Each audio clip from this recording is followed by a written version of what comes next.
Raati. Kertomus kahdesta Enontekiön poromiehestä. Mainittakoon, että videon tarinat perustuvat Kumpulaisen Esan muisteluksiin. Piirustuksen referenssinä on käytetty 50-60-luvun taitteessa otettua valokuvaa. Hiilipiirustuksen vasemmalla puolen on paikallinen legenda Kumpulaisen Esa, joka tässä kuvassa on vasta 14-vuotias poromiehen alku.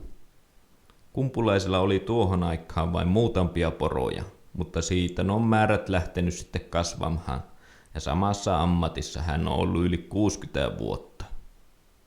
Kumpulainen kertoi, että joka päivä mentiin porometsään ja ajohärkäporoilla kuljettiin siihen aikaan.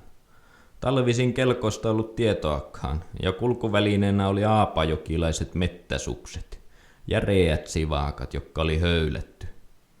Kesäisin kuljettiin kävelle 10 kilometriä suuntaansa ja ei ollut kuulemma matka eikä mikään.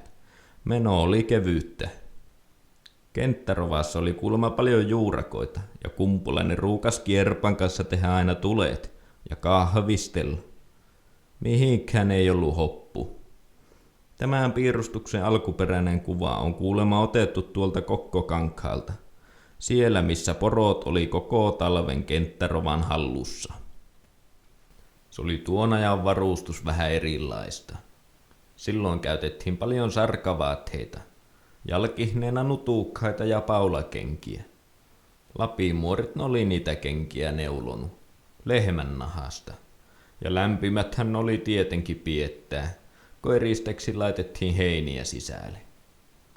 Retkillä sapuuskana matkassa oli kuivalihaa, leipää ja margariinia. Joskus Erpalla oli kuulemma lehmän maijosta tehtyä voita, kun vaimonsa kätilö Priitta sitä kirnus. Ja kyllä sillä ruukas taskussa olla se niin sanottu työmiehen aski.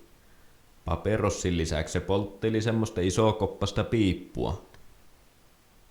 Reissulle ruukat tuottaa mitään turhaa. Matkaan otettiin valkeata varten tietenkin tulitikut ja ylheisiä hyötykamppeita, niin kuin leuku ja yksisilmäinen keppikiikari. Tämä kuvassa näkyvä Musti, se oli hyvänlainen koira. Erpan tarvinnut kuulemma, kun lähteä ajamaan eessä, niin koira toi porot perässä. Musti eli melko vanhaksi. Olisikohan syynä ollut oikeanlainen ruoka, kun silloin syötetty mitään koirannaksuja ainakaan. Kuvan oikeassa reunassa on minun iso isäni, Koistisen Erppa. Se oli kuulemma Poikkijärven talon mies, porohenkinen mettämies, mutta ei niinkään mettästäjä. Kesäisin kuitenkin kalasti, kun jostakinhan se oli ruokaa saatava. Erpalla oli kantava ja kuuluva ääni. Se ruukaski huutaa kumpulaisille Poikkijärveltä, järven toiselta puolen, jos oli asiaa. Erppa muuten laski sodan jälkeen tässä Ounesjärven niemessä saksalaisten asettamaan latumiihnaan. Jalkahan siinä tietenkin meni poikki.